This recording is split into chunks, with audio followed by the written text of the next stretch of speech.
Kathleen Brown-Noblet, bonjour. Bonjour. Pourriez-vous nous parler d'une compétence que vous avez développée lors de votre doctorat? Je pense que je commencerai sans doute comme tout le monde par dire le fait d'apprendre à structurer un gros travail, à gérer tout un projet, parce que écrire un doctorat, ce n'est pas que rédiger des phrases sur du papier, c'est surtout gérer un travail qui prend quand même beaucoup de temps et qui a beaucoup de différentes dimensions.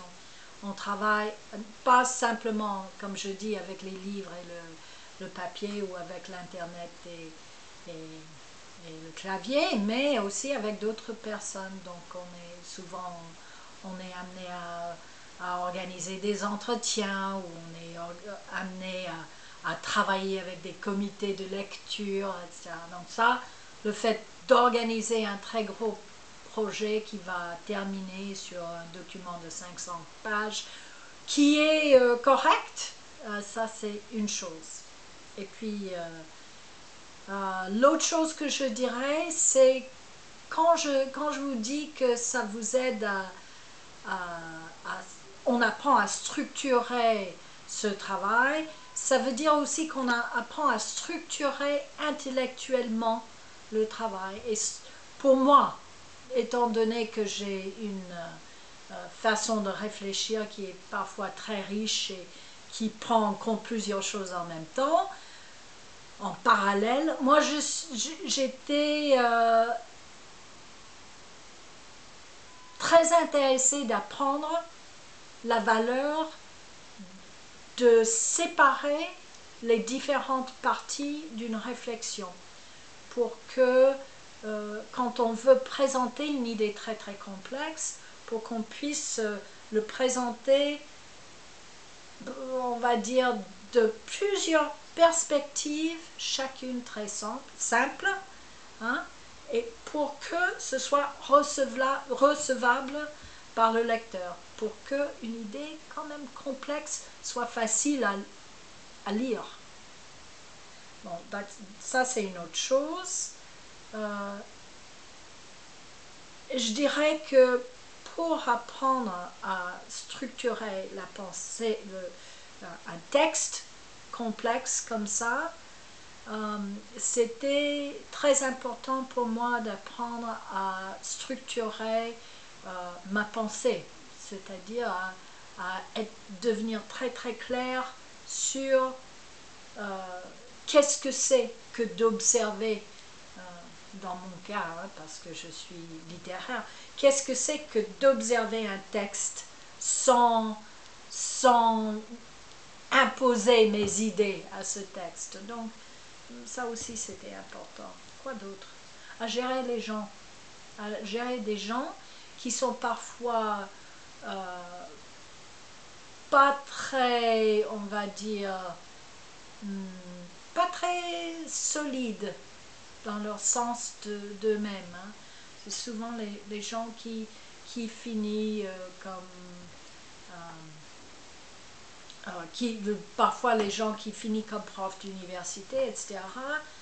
Ils sont là parce qu'eux-mêmes, ils manquent un peu de confiance en eux-mêmes. Donc les relations avec ces gens-là parfois peut être compliquées. Et donc apprendre à la fois garder un esprit critique, mais amical avec vos collègues sur des sujets que les autres peuvent prendre très au sérieux, et vous aussi quand vous travaillez sur votre thèse. Voilà.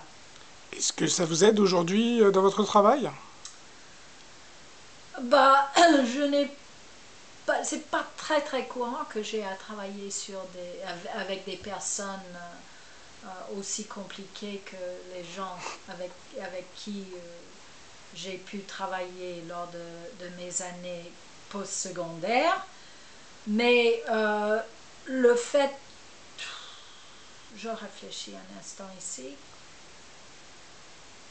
c'était très important pour moi en tant que coach de rédaction d'apprendre à critiquer les choses de manière technique, claire, parfois avec des critiques très, est-ce qu'on peut dire, probantes, très profondes de ce qui est dit, sans toucher à la personne qui l'a écrit. Parce qu'une personne qui écrit quelque chose, souvent s'identifie beaucoup à sa production. C'est un peu son bébé.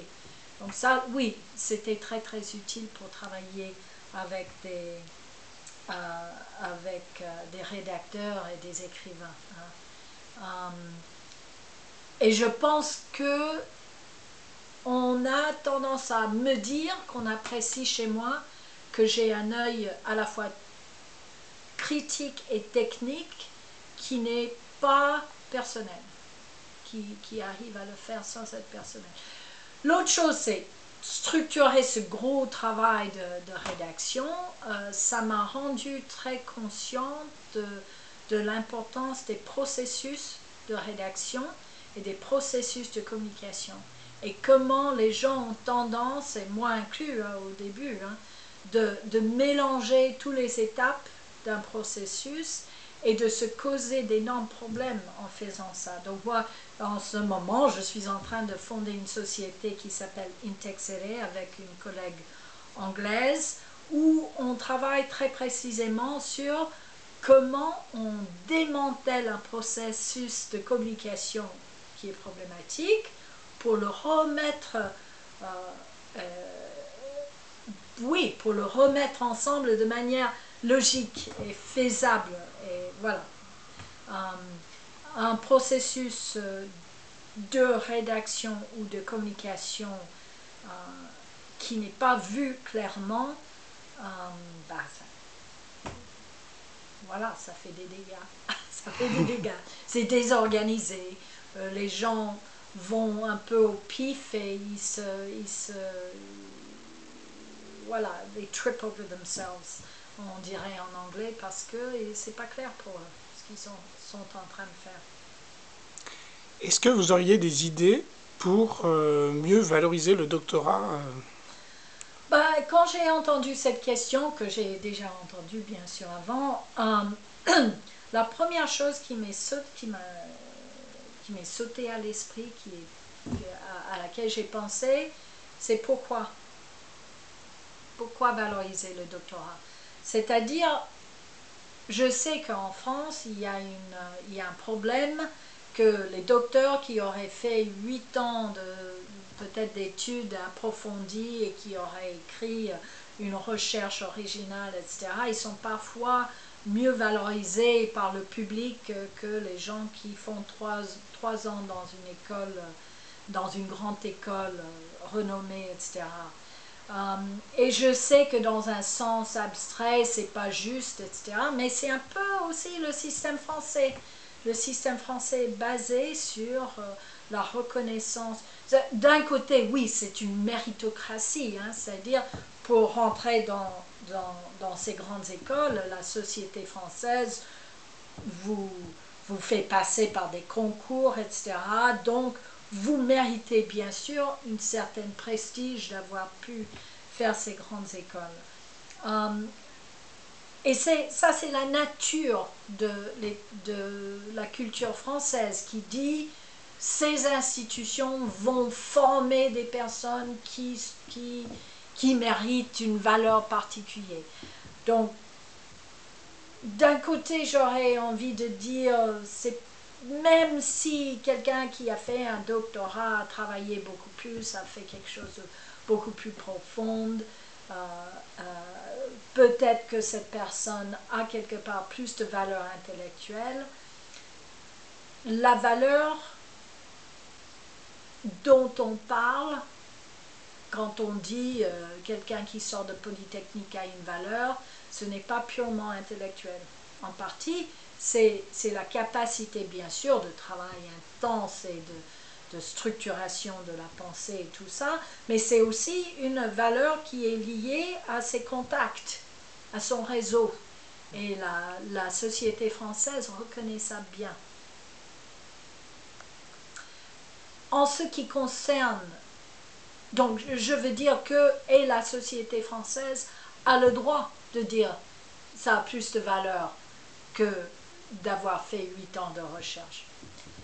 De l'autre côté, la question comment valoriser le doctorat, la première chose qui me vient à l'esprit, c'est d'abord, si on valorise le doctorat, il faut valoriser tout le système universitaire en France.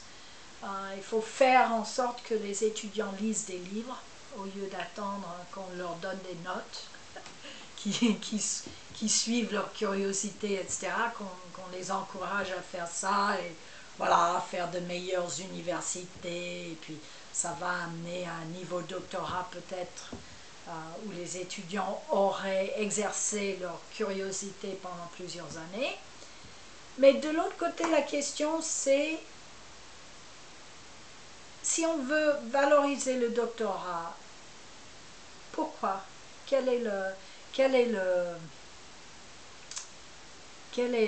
comment dire, projet de société derrière? Qu'est-ce que la société veut faire? Est-ce que la société veut, par exemple, on sort d'une école d'ingénieur, on est tout à fait capable de travailler, de gérer, d'organiser une recherche appliquée. Donc, est-ce qu'on veut valoriser la recherche appliquée ou est-ce qu'on veut valoriser une recherche de fond?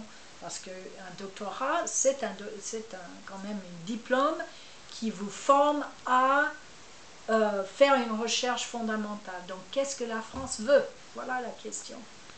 Donc, comment valoriser le doctorat? Ça dépend de ce qu'on veut.